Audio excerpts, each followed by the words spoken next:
সমর্থকরা অনেক সময় বলে থাকেন দেখুন রাজনীতির সাথে খেলা মিশাবেন না, খেলার সাথে রাজনীতি মিশাবেন না। আপনার দুই জায়গায় খুব স্ট্রং পার্সোনালিটি আছে এবং সেগুলো মিক্স আপ করেই আপনাকে চলতে হচ্ছে। যদি নমিনেশন পান, যদি ইলেকশনটা করেন, এক্ষেত্রে আপনার স্ট্যান্সটা কি হবে এবং এখানে কনফ্লিক্ট অফ ইন্টারেস্ট হওয়ার কোনো চান্স আছে কিনা? থ্যাংক ইউ প্রশ্ন করাতে। ইয়েস, অনেক এরকম প্রশ্ন করে, কেউ সরাসরি করে না, অনেকে পিছনে কথা বলে, গুজব করে। বাট সত্যি কথা বলতে গেলে আমরা যদি একটু ইউরোপের দিকে তাকাই, ইউরোপে কিন্তু অনেক এক্সাম্পলস আছে যে ওই দেশের ফুটবল ফেডারেশনের প্রেসিডেন্ট অ্যান্ড ওই দেশের রাজধানীর মেয়র সেম ব্যক্তি। বাংলাদেশে যদি কনটেক্সট আমরা ধরি, বাংলাদেশ কনটেক্সটে কিন্তু ফুটবল একটা ক্রীড়া জগতে আলাদা একটা নন গভর্নমেন্ট নির্বাচিত সংস্থা।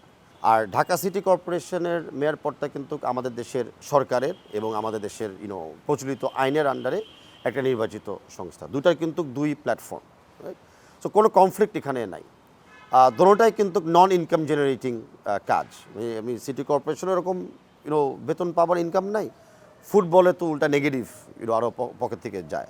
তো কনফ্লিক্ট যদি হয়, কনফ্লিক্ট হলে আমার ব্যয় বাড়বে রাদার দেন অন্য কিছু হবে। একটা শহরের মেয়র অথবা দায়িত্বশীল কর্তৃপক্ষ আর যদি ফুটবলটাকে একভাবে চালাতে পারে, তাহলে আপনি দেখবেন যে সেই কমন উদ্দেশ্যে অনেকগুলি পার্ক, মাঠ বা খাস জমিকে উদ্ধার হয়ে যাবে। কারণ আমার উদ্দেশ্যটা কি, যে পাবলিক স্পেসকে ওপেন স্পেস রাখা ফর দি পাবলিক। এখানে একটা কিন্তু উল্টা আরও একটা আমি কমনলিটি আমি পাই। স্বাস্থ্যসেবার ক্ষেত্রে যেই শহরে মানুষ হাঁটতে পারে না, ডায়াবেটিস বেড়ে যাচ্ছে, পাবলিক ট্রান্সপোর্ট ঠিক নাই, সেই দেশের স্বাস্থ্যসেবার জন্য আমরা কী করছি? তো প্রিভেন্টিভ মেজার্সের জন্য যদি ভালো পার্ক, খেলার জায়গা, অর্গানাইজ টুর্নামেন্টস না থাকে, তখনও তো আমাদের স্বাস্থ্য সুরক্ষা নিশ্চিত আমরা করতে পারবো না।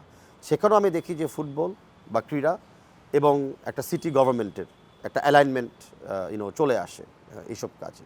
বাচ্চাদের ক্ষেত্রে বিনোদনের জায়গা, আমি সেই এলাইনমেন্টটা আমি দেখতে পারি যে আমরা যেভাবে ফুটবলটাকে এগিয়ে নিচ্ছি, ফ্যানরা আসতেছে। এই মাসের প্রথমে আমাদের নারী দল অস্ট্রেলিয়াতে ছিল, আমিও গিয়েছিলাম দেখার জন্য। খালি খেলা না, আমি দেখতে গিয়েছিলাম যে ওরা অর্গানাইজ কেমনে করে।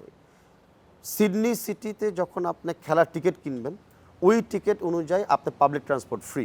ওই খেলার 2-3 ঘন্টা আগ পর্যন্ত শহরের যে কোনো রেস্টুরেন্টে আপনার জন্য ডিসকাউন্ট পাওয়া যাবে, ওই খেলার সাথে শহরের সেবাটাকে কেন্দ্র করে।